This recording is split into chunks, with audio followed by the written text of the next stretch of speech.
हाय दोस्तों, स्वागत है आपका मेरे जहां के प्यारे से न्यारे से खूबसूरत चैनल जिसका नाम है लर्न इंग्लिश। दोस्तों, आज हम बात करने वाले कंजेशन की, जो लास्ट डे है आज का। तो आज हम कुछ इंटरेस्टिंग वर्ड, कुछ एंटिक वर्ड को आप जानेंगे। तो भैया पेन कॉपी लेके हो जाओ तैयार, जुड़े रहो मेरे साथ, कुछ नया सीखने को मिलेगा। और हम आज बात करने वाले हैं कुछ नए वर्ड, कुछ नए कंजेशन क्रिएटिंग वर्ड जो आपकी लाइफ में डिफिकल्टी क्रिएट करते होंगे, बट आई होप अपन इसकी सॉल्यूशन को आज आप वहां पर चेकआउट करने वाले हैं। तो भैया हम बात करने वाले हैं क्या है, हम आज बात करेंगे जो वर्ड है आपका, वो वर्ड काफी इंटरेस्टिंग वर्ड है। इसकी बात करते हैं अपन दैट। दैट ऐसा वर्ड है जो मतलब काफी ही जगह से यूज होता है। Doubt and doubtful, believe, anything, but बहुत से वर्ब इसका यूज करते हैं। कहाँ करते हैं, कहाँ नहीं करते हैं, वो सब अपन जानेंगे। तो हमारा जो आज का टॉपिक है दोस्तों, वो है दैट।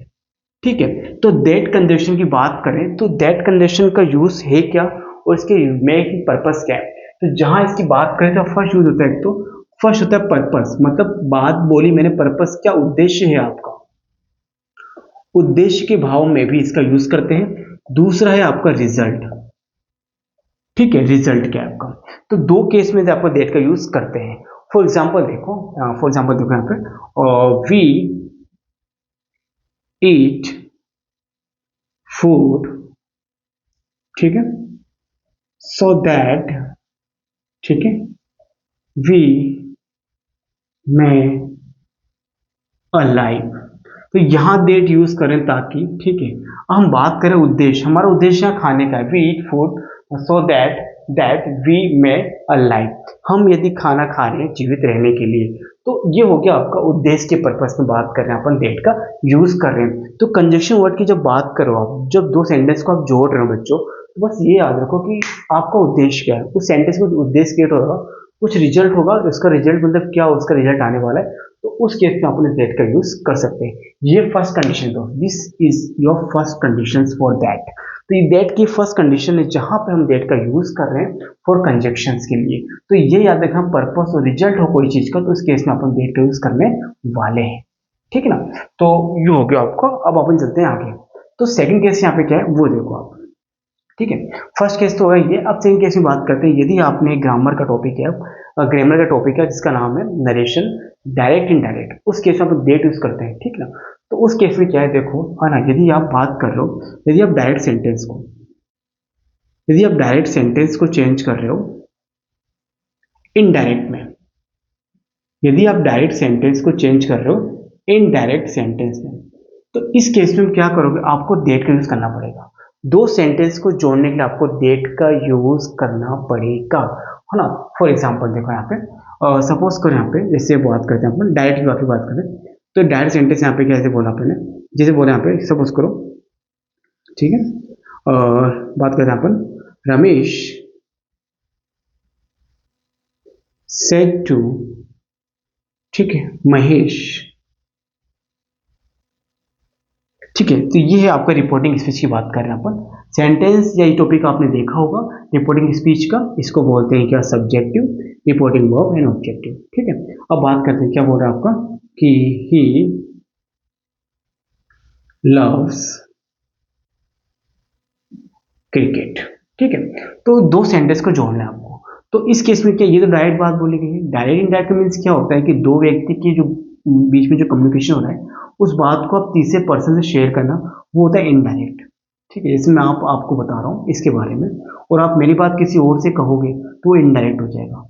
ठीक है, अब मैंने आपको बताया तो प्रेजेंट टेंस में है, लेकिन आप मेरी बात जो किसी दूसरे से शेयर करोगे वो पास्ट में कन्वर्ट हो जाएगा। तो याद रखना, इनडायरेक्ट सेंटेंस को हमेशा पास्ट टेंस में लिखा जाता है। फॉर एग्जांपल देखो यहाँ पे, तो ये इनडायरेक्ट डायरेक्ट था, अब इसका इनडायरेक्ट बनाया पर, तो इनडायरेक्ट कैसे बनेगा, रमेश बाबू क्या बोल रहे हैं, रमेश बाबू बोल रहे हैं। तो ये देखो डायरेक्ट की बात करें तो ये टोल्ड हो जाता है। इसी रूल को पढ़ेंगे अपन जब टॉपिक स्टार्ट करेंगे डायरेक्ट इनडायरेक्ट का, तो आपको समझाऊंगा मैं।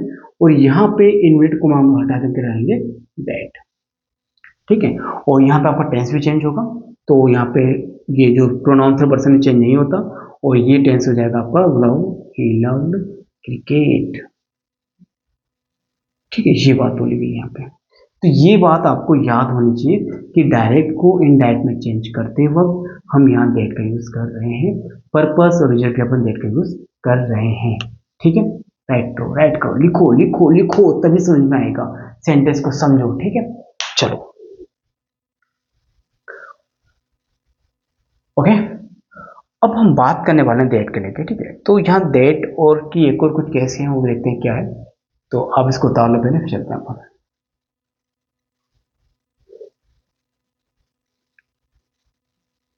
चलते हैं कुछ। अब तीसरी केस की जो बात करूंगा, काफी इंटरेस्टिंग वर्ब है यहाँ पे। कुछ ऐसी वर्ब है जिनके साथ डेट तो आपको लगाना ही है। मेरा कहना मतलब कि कुछ ऐसी वर्ब है जहां पर आपको डेट का यूज तो भैया ले दे के कर ही देना है। फॉर एग्जाम्पल देखते हैं अपन, ठीक है। थर्ड केस की बात करें, जैसे कुछ वर्ड अगर बिलीव होगा मतलब विश्वास करना, तो इसके बाद भी हमेशा आप डेट लगा सकते हो, ठीक है। एग्री कर रहे हो आप, तो भी डेट आएगा, बड़ी हिडन रहेगा ये सब, क्या रहेगा, हाइड। आप इसको मत लिखो तो भी चलेगा आपका, ठीक है ना। ये क्या रहेगा, थोड़ा सा एग्री क्या पर हिडन रहेगा, ठीक है। आई बिलीव, ठीक है, एंड, ठीक है, and I think, I hope.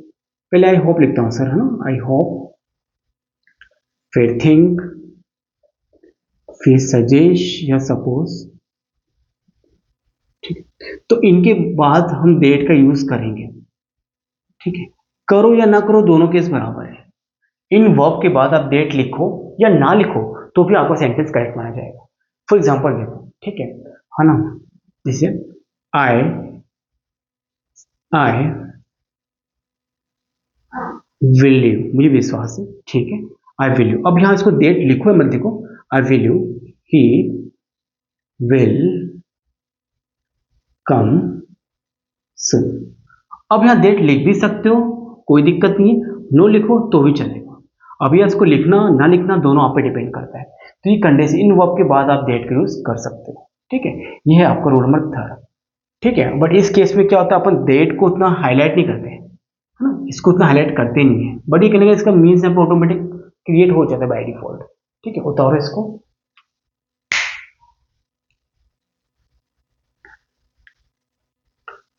हो गया। तो ये चीजें हैं जो काफी ही इंटरेस्टिंग है, मजेदार है, और नॉट डिफिकल्ट कुछ भी नहीं भाई, बस प्रैक्टिस करनी है और उस प्रैक्टिस को अप्लाई करना है अपने इन्वायरमेंट पे। बस इंग्लिश आपको आ गई। दो चीजें हैं, एक तो डरना नहीं बोलते हो इंग्लिश को, और हाँ जैसी आ रही वैसी बोलो, कोई दिक्कत नहीं, कोई इंसल्ट नहीं है आपकी, कोई दिक्कत नहीं। इंसल्ट जहां आप पे लोग हंसेंगे तो भैया तभी तो आप चमकोगे, ठीक है। अब बात करते हैं फोर्थ। अब मैं कुछ ऐसे वर्ब लिख रहा हूँ जिनके साथ तो आपको डेट लगाना है। उसके बाद यहाँ तो डेट आपका हाइट था, बट यहाँ तो वो लिखना पड़ेगा। फॉर एग्जाम्पल देखो यहाँ पे कुछ वर्ब है आपके, जैसे हो गया एग्री, ठीक है। ये हो गया आपका एवर्ट, ठीक है। ये होता है आपका अज्यूम, ठीक है। ये सब ऐसे स्टार्ट होना है आपका, ठीक है। एग्री, अवर्ट, अज्यूम, ठीक है। और क्या था आपके, हाँ यस, और ए सी हो गया। फिर देखो आपका कैलकुलेट, ठीक है, कैलकुलेट दैट, ठीक है। एक होता है कॉन्स्यूम, ठीक है, ये वर्ड हो गया आपका। फिर नेक्स्ट है आपका होल्ड, ठीक है, होल्ड हो गया। फिर नेक्स्ट है आपका होल्ड हो गया, ये हो गया। फिर नेक्स्ट है आपका लर्न, तो नहीं था, ठीक है, होल्ड हो गया। एक था मेंटेन, ठीक है, मेंटेनेंस हो गया, ठीक है। एक है आपका स्टेट, ठीक है। तो इन वर्ब के बाद आपको क्या करना है, इन वर्ब के बाद हमेशा आपको लगाना है दैट, ठीक है। इन वर्ब के बाद हमेशा क्या लगेगा, दैट। याद रखो बच्चों, इन वर्ब के बाद हमेशा क्या लगाना है आपको, दैट, ठीक है। तो इसको उतारो, फिर पे सेंटेंस लिखते हैं अपन, ठीक है। Agree, avert, assume, calculate, consume and hold and maintain and state के बाद आपको हमेशा दैट यूज करना पड़ेगा सेंटेंस को अच्छा क्रिएट करने के लिए,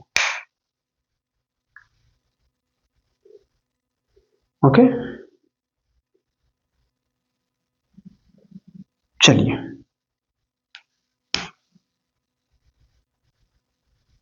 इसमें एक वर्ड और था, लर्न भी लिख सकते हो आप, और सजेस्ट लिखा था ना, सजेस्ट दैट, तो द यूज करें आप, ओके।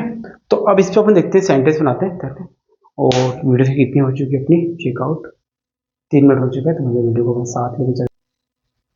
तो ये था अपना कंडीशंस, वर्ब के साथ देखा था अपनी कंडीशंस को। अब इसी को सेंटेंस की बात कर रहा हूँ मैं। एक सेंटेंस बनाता हूँ, फर्स्ट सेंटेंस की बात करते हैं अपन।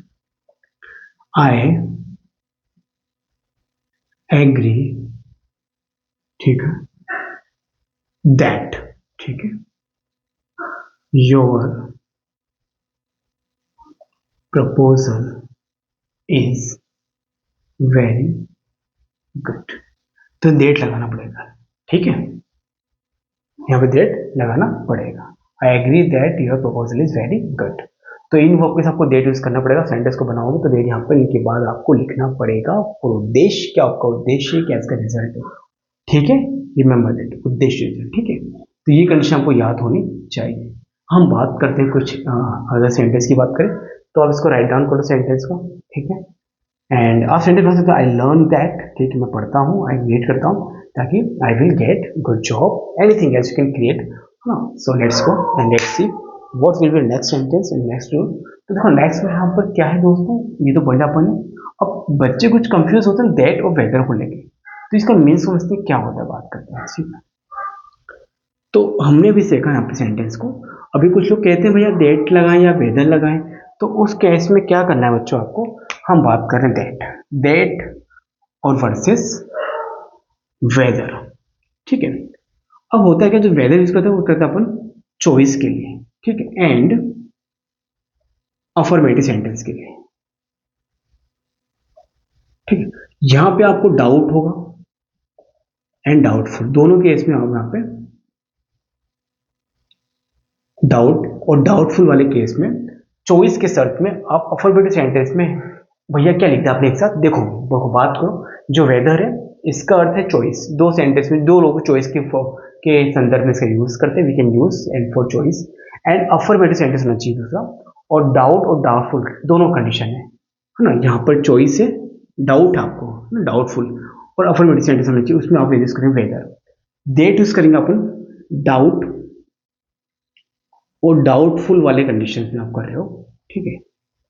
तो उस वाले केस में क्या होगा, आपका सेंटेंस नेगेटिव भी हो सकता है और बच्चों क्या हो सकता है, इंट्रोगेटिव भी हो सकता है, ठीक है। इन दोनों केस में एग्जांपल देखो आप समझा पे, जैसे कि इसे देखते हैं, आई डोंट नो, ये सेंटेंस नेगेटिव है। I don't know that she will agree, ये हो गया इसका negative sentence. I don't know that she will agree, ये हो गया दैट, ठीक है। अब बात करते हैं चॉइस के लिए, बात करें अपन, ठीक है। तो ये डाउटफुल कंडीशन होती है, आई डोंट नो, ठीक है, जो भी है आपका, तो डाउटफुल की कंडीशन होती है, हमें बात करें अपन, ठीक है। तो कंडीशन क्या देखो, अफर्मेटिव वाक्य में जैसे कि आई डाउट, आई डाउट में डाउट है, ठीक है, ये होगा आई डाउट वेदर, ठीक है, I doubt whether, I doubt whether है यहाँ पे, ठीक है, and I doubt she will attain the function. तो इस वाले केस में चॉइस के केस में आप यहाँ पे डाउट और डाउटफुल के लिए, ठीक है, हम यूज कर रहे हैं अफर्मेटिव सेंटेंस के लिए वेदर। यार मेरा कहना मतलब कि डाउट हो या डाउटफुल हो या चॉइस हो, तीन केस के लिए हम बात करें अफर्मेटिव के लिए आप वेदर यूज करोगे। ये सेंटेंस नेगेटिव इंटरोगेटिव डाउट और डाउटफुल के, तो आप दैट का यूज करना, डाउट है आपको कुछ, है ना, तो इस केस में आप यहाँ पर दैट का यूज करोगे नेगेटिव इंटरोगेटिव, और यहाँ यूज करोगे आप वेदर के लिए अफर्मेटिव सेंटेंस के लिए। हुआ अगला सेंटेंस वेदर और दैट का, वेरी गुड। तो ये हमने दैट को फिनिश कर दिया है, ठीक है। अब उतारो कुछ और देखते हैं कंडीशंस क्या है उसको समझते हैं, चलो इसको उतारो फिर चलते हैं बना के।